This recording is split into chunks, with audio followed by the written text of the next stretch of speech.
Hello everyone. जिस रात इनका पहला किस होता है, यून चान और हान ग्योल पहली बार नए प्यार में डूबे कपल की तरह फ़ोन पर बात करते हैं। यून चान खुद को काबू में रखने की कोशिश करती है ताकि ज़्यादा एक्साइटेड ना लगे और बातचीत थोड़ी धीरे धीरे और झिझकते हुए शुरू करती है।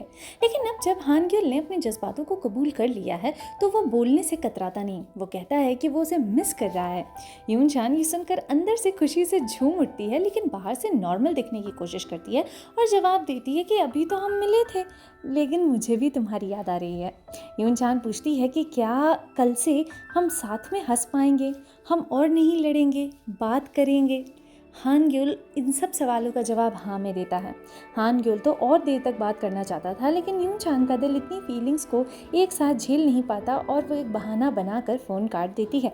सोने से पहले यून चान वो लेगो टॉय निकालती है जो हान ग्योल ने उसे गिफ्ट किया था और उससे कहती है कि अब तो मुझे उसे सब बताना ही पड़ेगा। इसी बीच हान ग्योल की मुलाकात म्यूंग जे से होती है। हान ग्योल को बताया गया था कि बचपन में वो म्यूंग जे को बहुत पसंद करता था, लेकिन उसे कुछ भी ठीक से याद नहीं था। म्यूंग जे हान ग्योल से कहता है कि तुम्हारी जिद तो तुम्हें तुम्हारी माँ से ही मिली होगी। ये सुनते ही हान ग्योल को समझ में आ जाता है कि ये आदमी कहीं ना कहीं उसकी बायोलॉजिकल माँ से जुड़ा है और वो उससे पूछता है कि क्या आप मेरी बायोलॉजिकल माँ को जानते थे। वो आदमी हान ग्योल को उसकी माँ की एक पुरानी तस्वीर देता है। असल में म्यूंग जे हान ग्योल का बायोलॉजिकल फादर है और हान ग्योल के गोद लेने वाले परिवार ने ये बात सालों से छुपा कर रखी थी। उन्हें डर है कि कहीं म्यूंग जे अब आकर कोई दिक्कत न खड़ी कर दे। भले ही वो ये भी समझते हैं कि एक पिता का अपने बेटे को अपनाने की चाह कितनी नेचुरल बात होती है।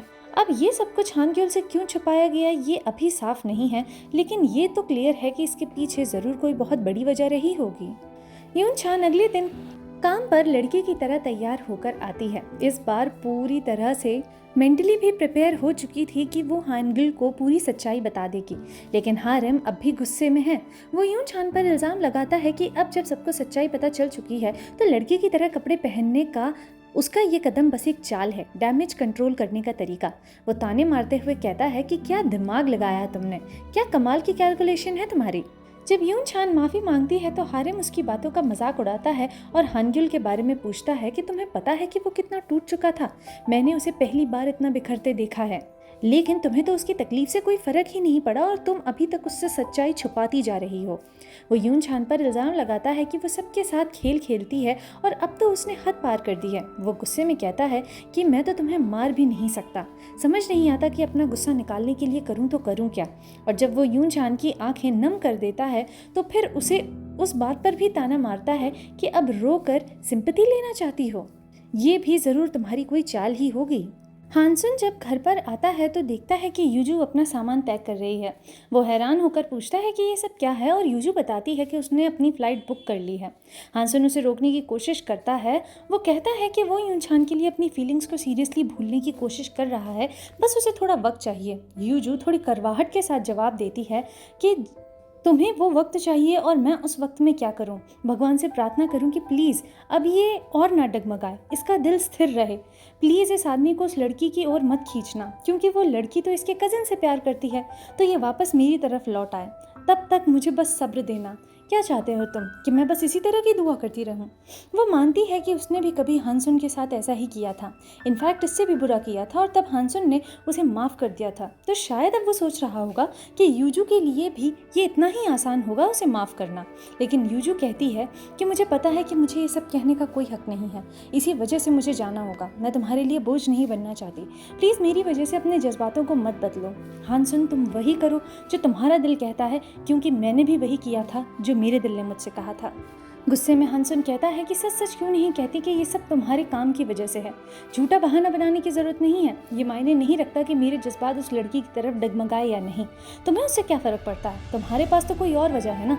शायद तुम अपने काम पर हर हाल में ध्यान देना चाहती हो, या फिर तुम उसी आदमी के पास वापस जा रही हो।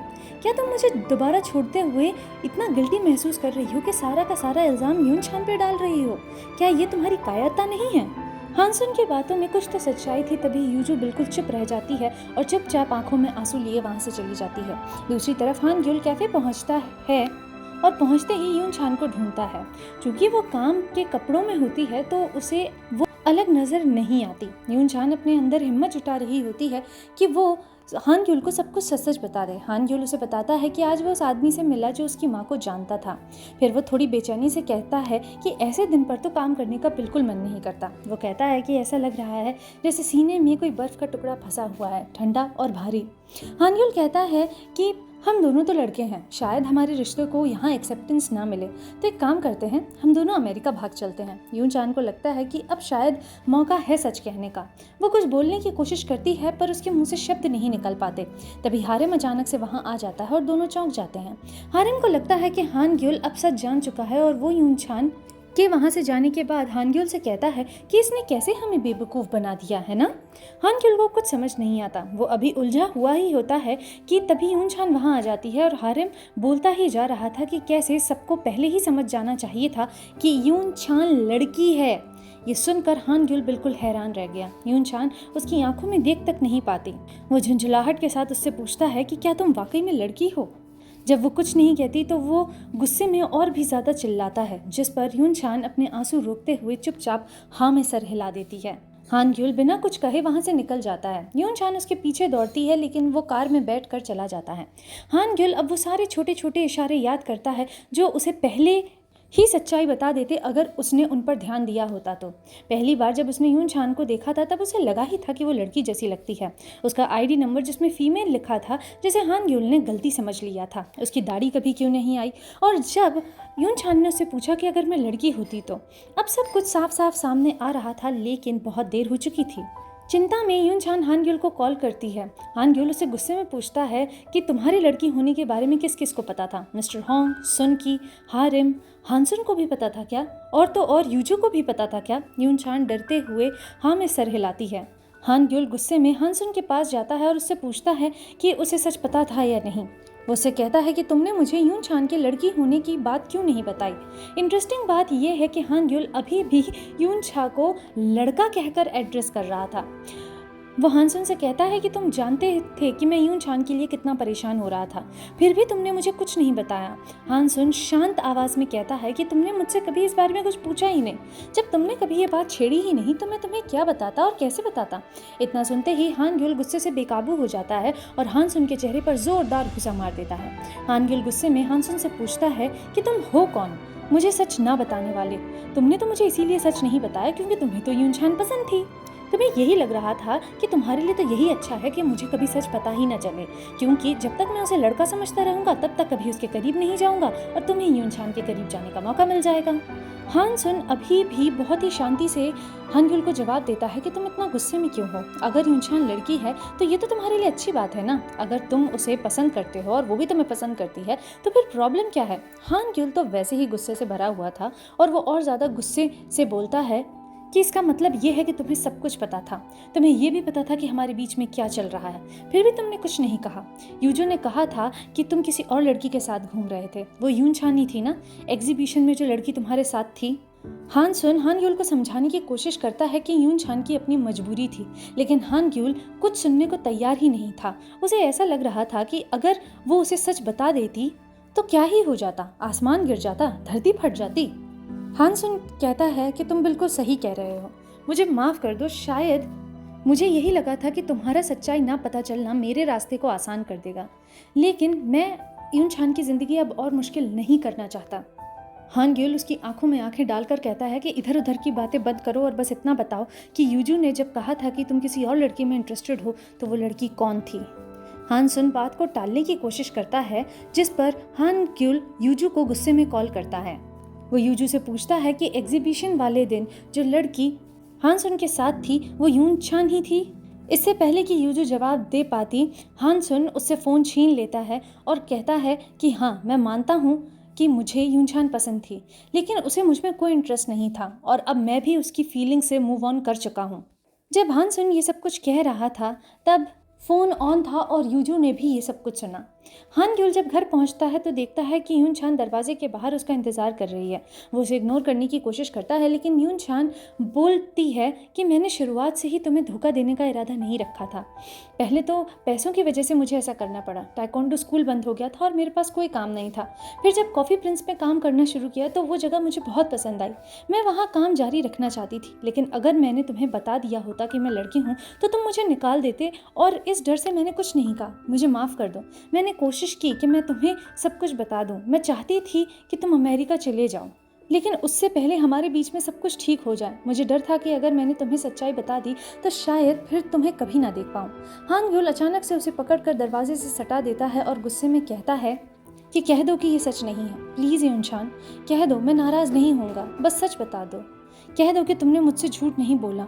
इतने महीनों तक कोई इंसान इतना बड़ा धोखा किसी को कैसे दे सकता है? सिर्फ 1-2 दिन नहीं, बल्कि इतने लंबे समय तक ऐसा हो ही नहीं सकता। कह दो कि तुम लड़की नहीं हो। कह दो कि तुमने मुझे कभी धोखा नहीं दिया, कि प्यार करने वाले 2 लोगों के बीच में ऐसा नहीं होता। जल्दी कह दो कि ये सब कुछ एक गलत फहमी है और मैं सब कुछ भूल जाऊंगा। लेकिन यूनछान ये सब कुछ कैसे कह पाती? वो तो बस फूट फूट कर रोती रहती है और माफ़ी मांगती रहती है। हान ग्यूल की आवाज़ में अब कोई जान नहीं बचती और वो धीरे से कहता है कि तुमने मुझसे झूठ बोला, तुमने मुझे धोखा दिया। इतना कहकर वो अंदर चला जाता है जैसे किसी ने उसके भीतर की सारी रोशनी बुझा दी हो। यूनछान वहीं दरवाजे के बाहर बैठकर टूट जाती है और सिसक सिसक कर रोती रहती है। बाद में वो अपनी बहन यूनसाई से कहती है कि अगर मैं उसे फिर कभी ना देख पाऊँ, अगर वो मुझे देखने से भी इनकार कर दे, तब भी मैं उसे बताना चाहती हूँ कि मैं उससे सच्चा प्यार करती हूँ, बहुत ज़्यादा प्यार करती हूँ। यूनछान अभी भी हर दिन काम पर जाती है। चाहे हारम कितना ही गुस्सा क्यों ना हो, वो हर मौके पर ताना मारते हुए उसे शर्मिंदा करने की कोशिश करता है, उसे बेशर्म कहकर बुलाता है। ये रवैया बहुत ही ज़्यादा कठोर है, लेकिन उसकी नज़र से देखा जाए तो कुछ हद तक ये रिएक्शन समझ में भी आता है। हारम उससे कहता है कि मैं तुम्हें बिल्कुल नहीं समझ पाता। सुनकी बीच में बोल पड़ता है यूनछान की साइड लेते हुए कि तुम्हें किसी को भी समझने की ज़रूरत नहीं है। तुम्हें दिक्कत ही क्या है? जो कुछ है उन दोनों के बीच में है, तुम क्यों इतना हाइपर हो रही हो? सुनकी का नज़रिया है कि दोनों लोग जब एक दूसरे को पसंद करते हैं तो ये बस काफ़ी होता है, लेकिन हारम उससे सहमत नहीं होता। उसका कहना था कि पसंद करना ही सब कुछ नहीं होता। 2 लोगों के बीच में विश्वास होना बहुत ज़्यादा ज़रूरी है, लेकिन जब एक दूसरे का विश्वास तोड़ दे तो फिर ऐसे रिश्ते का कोई मतलब नहीं होता। दूसरी ओर मिन्योब हान ग्यूल से माफ़ी मांगता है कि उसने भी यूनछान की सच्चाई छुपाई थी। वो अपने बचाव में थोड़ा कमज़ोर सा बहाना देता है कि उसने ऐसा यूनसाई के लिए किया, लेकिन हान ग्यूल उसे सीधे सीधे कहता है कि क्या सिर्फ तुम्हारे लिए प्यार सबसे ज़्यादा ज़रूरी है? तुम बाहर से तो मासूम लगते हो, लेकिन झूठ और पीठ पीछे वार करना तुम्हें अच्छे से आता है। फिर मिस्टर होंग बातों ही बातों में बड़ी सहजता से लेकिन जानबूझकर हान ग्यूल को बताता है कि यूनछान की ज़िंदगी कितनी मुश्किल रही है। वो 16 साल की उम्र से अपने परिवार को पाल रही है। जब उसके पिता की मौत हो गई थी तो इतने तनाव और जिम्मेदारी के बीच उसने सोचा कि उसे पूरी जिम्मेदारी अपने ऊपर लेनी होगी। इन सब के बीच उसे ये फुर्सत ही नहीं मिली कि वो औरत की तरह पेश आए, और फिर धीरे धीरे उसने खुद को भी एक लड़का ही समझ लिया। हान ग्यूल उसे सुनाकर कहता है कि यूनछान को नौकरी से निकाल दो। मिस्टर होंग कहते हैं कि तुम ही ने उसे नौकरी पर रखा था, निकालने का काम भी तुम्हारा ही है। हानसन फिर से यूजू से मिलने आता है और पूछता है कि क्या सचमुच काम ही उसकी ज़िंदगी का सबसे अहम हिस्सा है? क्या वो उसके बिना भी खुश रह सकती है, बस अपने काम के सहारे? वो जानना चाहता है कि यूजू रियलिटी में क्या चाहती है। वो ईमानदारी से कहता है कि उसने यूनछान के लिए अपने दिल की बात साफ कर ली है, लेकिन यूजू उसकी बात पर यकीन नहीं करती। यूजू कहती है कि क्या तुम सच में यूनछान से मूव ऑन कर गए हो? जब मैंने कहा कि मैं जा रही हूँ, तुमने मुझसे वक्त मांगा। मुझे लगा था कि तुम कहोगे कि मत जाओ, क्योंकि तुमने अपनी भावनाएं ठीक कर ली होंगी, लेकिन तुमने मुझसे वक्त मांगा कि तुम्हें मूव ऑन करना है। तुम खाली बातें करने वाले नहीं हो।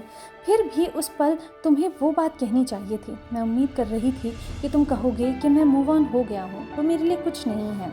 यूजू, मैं सिर्फ तुम्हें चाहता हूँ। और तुमने ये सब कुछ नहीं कहा। इसका मतलब ये था कि तुम्हारे मन में अभी भी डाउट चल रहे हैं। हानसन पूछता है कि क्या वो उस पर भरोसा करती है, और अगर नहीं करती तो क्यों नहीं कर सकती? और यूजू उसकी सीधी सीधी आंखों में देखकर कहती है कि मेरी आंखों में देखकर कहो कि यून छान तुम्हारे लिए कोई मायने नहीं रखती।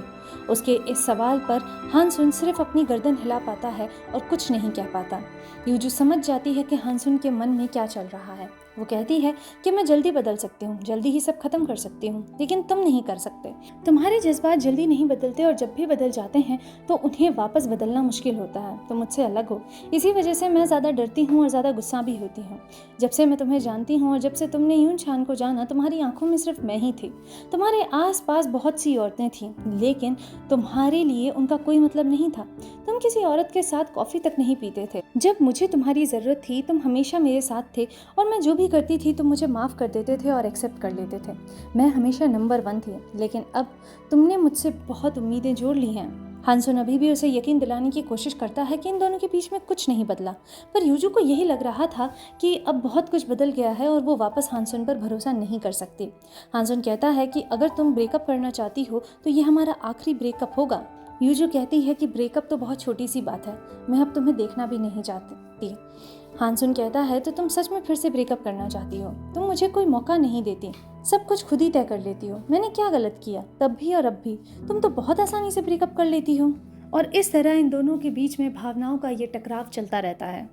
हानग्युल की माँ उसके घर डिनर देने आई थी। हानग्युल ने उनका आना बिना किसी डाउट के एक्सेप्ट कर लिया, पर लगता है कि उनका असली मकसद म्यूंग जे से हानग्युल की मुलाकात के बारे में जानना है। हानग्युल चुपचाप सोच में डूबा हुआ था और फिर कहता है कि मुझे लगता है आप ही इस दुनिया में ऐसी हैं जिस पर मैं पूरी तरह से भरोसा करता हूँ और आप मुझ पर भरोसा करती हैं। फिर थोड़ी देर बाद मिस्टर होंग वहाँ आते हैं और थोड़ी गोल मोल सलाह देते हैं। वो अपनी ज़िंदगी की एक कहानी सुनाते हैं जो उन्होंने बहुत पहले एक लड़की से प्यार किया था। वो लड़की हमेशा उनसे झूठ बोलती थी। कभी कहती कि वो दोस्तों से मिलने जा रही है लेकिन असल में पीने जाती थी। कभी कहती कि घर जा रही है पर असल में डांस करने जाती थी।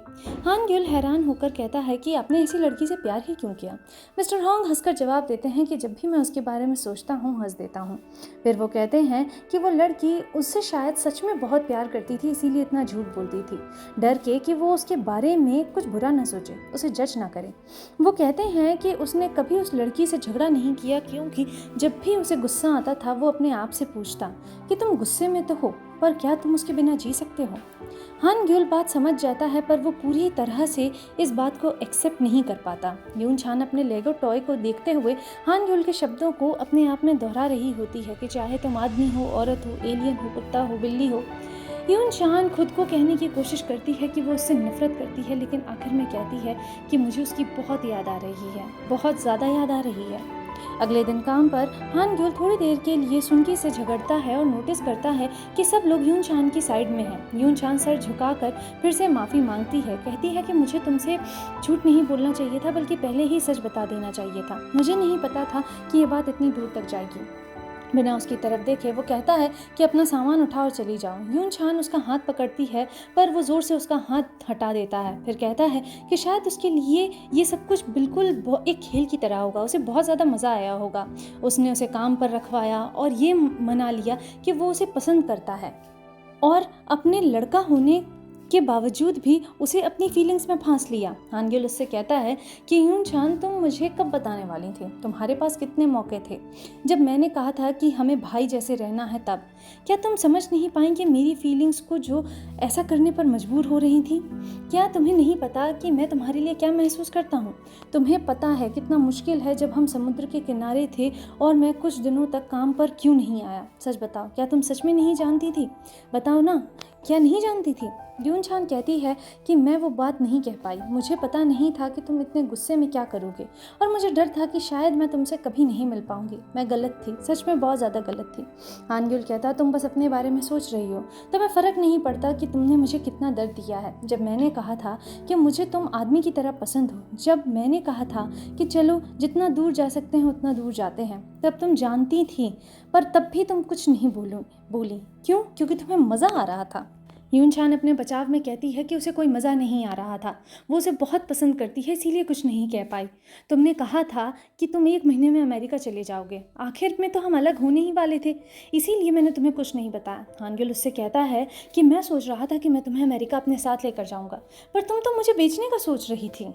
क्या इतनी ही इम्पोर्टेंस थी तुम्हारी लाइफ में मेरी? वो जाने लगता है तो यून छान उसके मुड़े हुए पीछे से कहती है कि तुमने कहा था कि तुम्हें मैं लड़की होकर पसंद नहीं आऊँगी। तुमने कहा था कि मैं जैसी हूँ तुम्हें वैसी ही पसंद हूँ। तो मैं क्या करती जब मैं तुम्हें देखना चाहती थी। वो अपनी बात पूरी नहीं कह पाई और हान ग्यूल उसे दीवार से सटा कर किस करता है। यून छान उसे धक्का देती है और फिर हान ग्यूल उससे कहता है कि जब तुम लड़के थे तब ये किस ज़्यादा अच्छा था, क्योंकि तब हमारे बीच में इमोशंस थे, भरोसा था। लेकिन अब हम दोनों के बीच में क्या है? क्या हम दोनों के बीच में भरोसा है? मैं अपनी ज़िंदगी में इतना कुछ खो चुका हूँ सिर्फ तुम्हारे लिए, पर तुमने सब कुछ इस तरह से कैलकुलेट किया कि तुम खुद दर्द से बच जाओ। लेकिन मुझे कितनी तकलीफ़ होगी इस बात से तुम्हें कोई फ़र्क ही नहीं पड़ा। वो गुस्से में वहाँ से चला जाता है और यून छान शौक में बस वहीं बैठी रह जाती है। और इसी के साथ ये एपिसोड यहीं ख़त्म हो जाता है।